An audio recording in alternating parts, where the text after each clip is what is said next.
La Société nationale des Québécoises et des Québécois de la région de Thetford est fière de vous présenter l'émission Appalaches en quelques mots.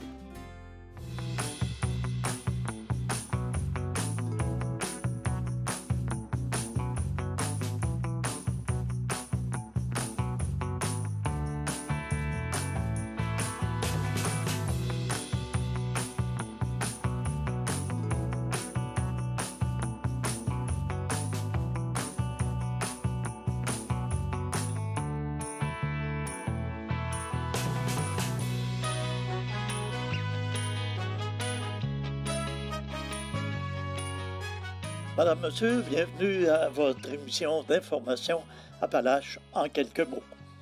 Dans un premier temps, permettez-moi de vous souhaiter une excellente année 2021. En dépit des circonstances actuelles, il y a lieu de souhaiter que tout aille pour le mieux dans les mois à venir. Tôt jeudi matin, le 7 janvier dernier, les policiers de la Sûreté municipale de Thetford Mines ont procédé à l'arrestation d'un sexagénaire à son domicile pour des crimes qui auraient été commis à l'endroit de sa petite-fille, alors âgée de moins de 12 ans. Les premiers éléments d'enquête recueillis en décembre dernier démontrent, entre autres, que l'homme aurait touché à la poitrine de l'enfant, en plus de la filmer alors qu'elle se trouvait à la salle de bain. Les enquêteurs, qui étaient assistés des agents du module technologique de la Sûreté du Québec, ont procédé par la même occasion à une perquisition du matériel informatique se trouvant au domicile de l'agresseur afin de valider la présence d'éléments de pornographie juvénile. En plus du matériel informatique, les policiers ont mis la main sur 2 sacs de cigarettes de contrebande, des comprimés apparentés à de la méthamphétamine et un poing américain.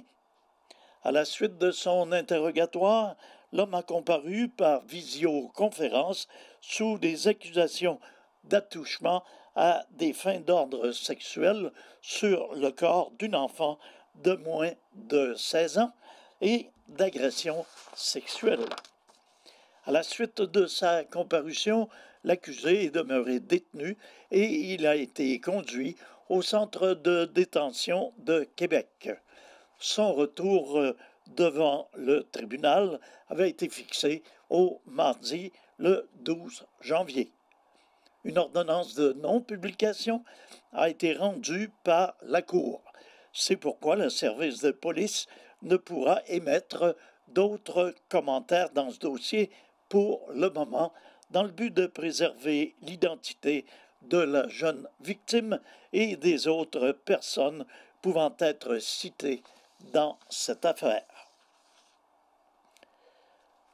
La Sûreté du Québec invite la population à redoubler de prudence concernant un stratagème de fraude téléphonique en Chaudière-Appalaches. La description de ce stratagème est plutôt simple. Un citoyen reçoit un appel téléphonique d'une personne qui prétend être employée d'une institution financière et qui vous informe que vous avez été victime d'une fraude. Celle-ci demande ensuite au citoyen de valider son numéro de carte de paiement, que ce soit de débit ou de crédit, votre numéro d'identification personnelle ou votre mot de passe afin d'avoir accès à vos comptes. Il est aussi possible que votre interlocuteur vous demande d'effectuer un remboursement à une compagnie de recouvrement par virement, après quoi votre institution financière vous remboursera le montant du dit virement. Ces appels sont frauduleux. Les institutions financières ne communiquent pas avec les citoyens dans l'objectif de leur soutirer ou d'exiger des renseignements personnels comme votre numéro d'identification personnelle ou votre mot de passe. Vous devez faire preuve de prudence lorsque quelqu'un prétend travailler pour une institution financière. Quelques conseils pour vous protéger. Si vous recevez un appel d'une personne que vous ne connaissez pas, demandez toujours le nom de cette personne et de l'entreprise qu'elle représente. Retrouvez le numéro de téléphone officiel de la compagnie ou du service public qui vous a contacté sur votre relevé de compte ou sur un site web sécurisé. Vérifiez l'authenticité de la demande qui vous est adressée. Ne supposez jamais que le numéro de téléphone sur votre afficheur est exact. Les fraudeurs ont recours à des logiciels ou des applications pour tromper leurs victimes.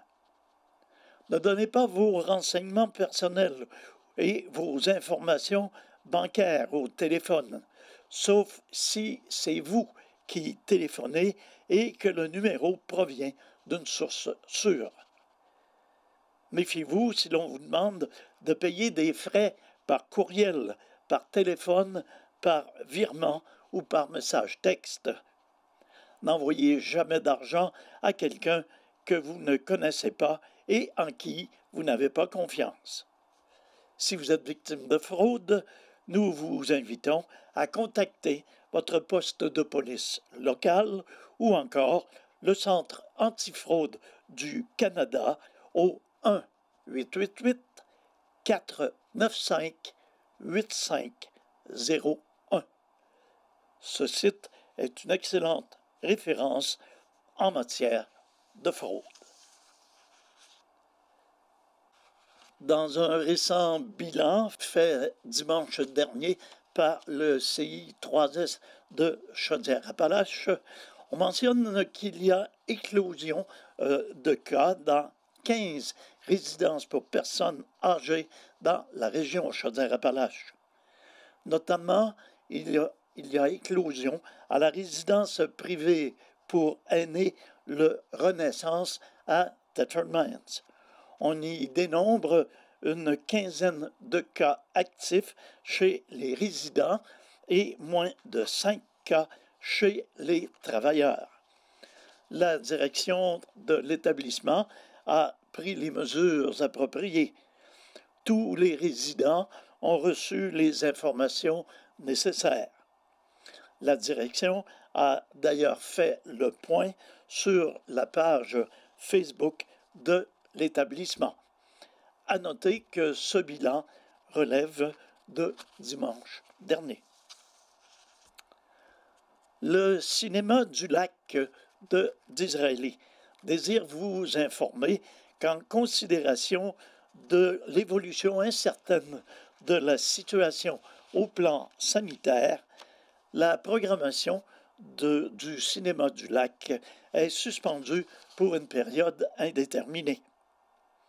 Nous espérons pouvoir reprendre le dernier programme prévu et annulé de 2020 dès la reprise de nos activités. Nous vous informerons dès que la situation nous le permettra, mentionnent les dirigeants du cinéma du lac. Restons solidaires et protégeons-nous, poursuivent-ils. Nous espérons vous revoir très bientôt. Vous pouvez consulter la page Facebook du cinéma du lac, visiter le site de la ville de Disraeli, de même que leurs panneaux publicitaires et évidemment le journal communautaire Le Cantonnier. La MRC des Appalaches lance un deuxième appel de projet dans le cadre du Fonds Région et Ruralité, volet 2, soutien à la compétence de développement local et régional des MRC. Les organisations qui souhaitent réaliser une initiative en développement ont jusqu'au 12 février pour soumettre leur demande de subvention. Ce fonds représente un levier de développement du milieu qui se veut complémentaire aux programmes gouvernementaux existants. Il peut contribuer jusqu'à un maximum de 15 000 $ pour soutenir des initiatives structurantes. Pour l'année 2020-2021, l'enveloppe des projets locaux de ce programme de la MRC s'élève à 400 000 $.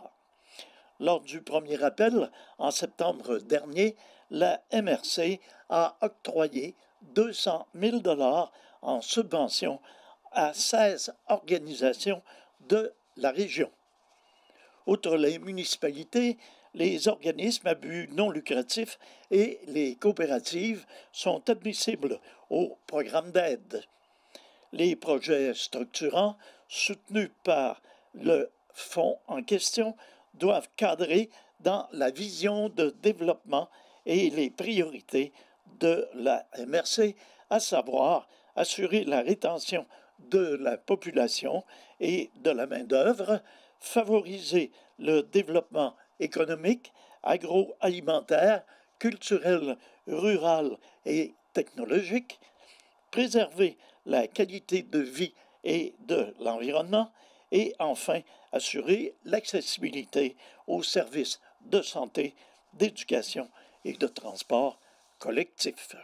Alors, le guide de présentation et les formulaires sont disponibles sur le site Internet de la MRC des Appalaches au www.mrcdesappalaches.ca. Les documents sont également disponibles auprès des conseillères en développement territorial, Mesdames Carole Mercier et Louise Nadeau, qui accompagnent les municipalités et les comités locaux dans leur démarche de développement. Il est fortement recommandé de contacter les conseillères avant de déposer une demande par courriel électronique aux adresses cmercier@mrcdesappalaches.ca ou lnadeau@mrcdesappalaches.ca. Nous vous invitons à demeurer à l'écoute. Après une brève pause, dans quelques instants, nous recevons le maire de la municipalité de Thetford Mines, M. Marc-Alexandre Brousseau, qui nous fera un état de la situation en ce qui concerne la ville de Thetford Mines. Alors, comme annoncé précédemment, j'ai le plaisir de recevoir le maire de la ville de Thetford, M. Marc-Alexandre Brousseau. M. Brousseau, bienvenue. Bien, merci. Et merci d'avoir répondu à notre appel. C'est toujours avec plaisir. Alors, dans un premier temps, est-ce que c'est possible de faire de façon succincte un bilan des réalisations et des finances de la ville de Thetford au cours de la dernière année? Alors, comment Thetford Mines s'en tire?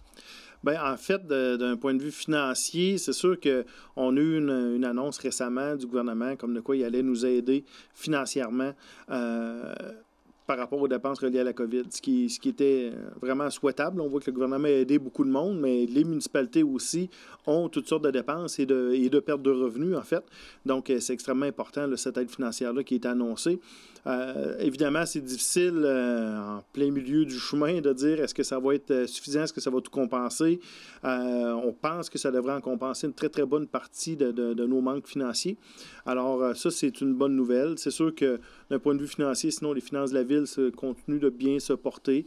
On réussit à réduire l'endettement un petit peu à chaque année. On a un poids financier qui est important, qui est relié au dossier de l'amiante, évidemment. Ça nous coûte très cher. C'est pas pour rien qu'on en parle beaucoup.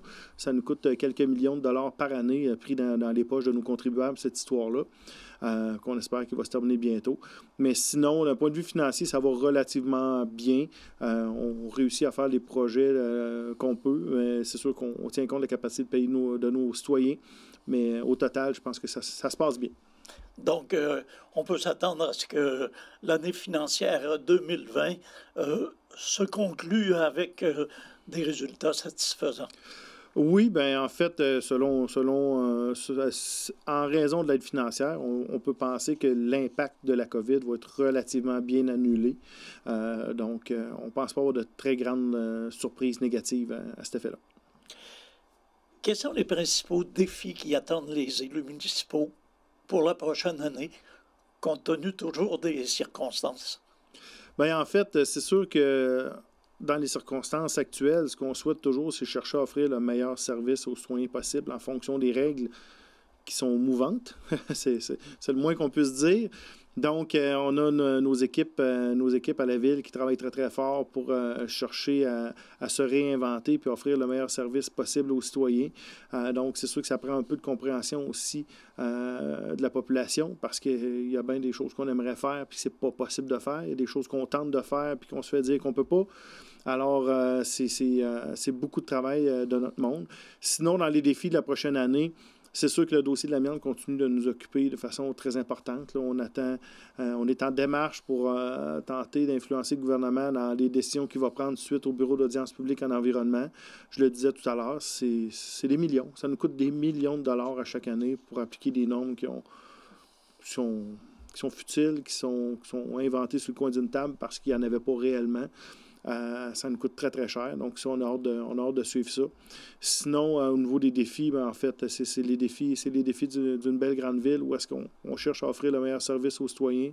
On cherche à maintenir l'état de nos infrastructures tout en ayant une situation financière, une situation fiscale qui est correcte pour nos citoyens. Donc, on est toujours dans les villes où est-ce que le compte de taxe est le moins cher au Québec et on compte y demeurer. On parlait du BAP. De quelle façon vous avez accueilli les conclusions du rapport? En fait, relativement timidement. Là, je pense que il y a un grand bout de chemin qui est fait là, de la part des anti-amiantes. On se retrouve vraiment dans une situation où est-ce que les gens ne savent pas trop quoi en faire, donc sont plus prudents. Puis être plus prudent, quand c'est pas toi qui paye la facture, c'est facile. Mais quand c'est nous qui ramassons la facture, je pense qu'on pensait avoir été en mesure de démontrer encore plus que ça, qu'il y a beaucoup de choses qui sont demandées qui n'ont aucun sens, qui sont inutiles. Donc, tout va venir de la décision du gouvernement parce que les conclusions du Bureau d'audience publique en environnement, c'est des recommandations. C'est le gouvernement qui décide quoi en faire. Donc, pour tout ce qui est de la question des travaux de génie civil, c'est très important pour nous voir ce qu'on va en faire. On a un assez bon feeling par rapport à l'utilisation dans les procédés manufacturiers. Je pense que de ce côté-là, le BAP a fait quand même un bout de chemin. Mais il reste que c'est encore un poids incroyable pour la valeur de nos propriétés, pour l'existence même de la ville. Là. Alors, il n'y avait pas de quoi pavoiser à la suite de ces conclusions. Non, je pense pas qu'on peut dire que c'est un bon rapport pour nous. OK. Si on en revient un petit peu plus à la COVID puis à la pandémie, est-ce qu'il y a des mesures particulières qui ont été prises par le service de police relativement au respect des mesures sanitaires?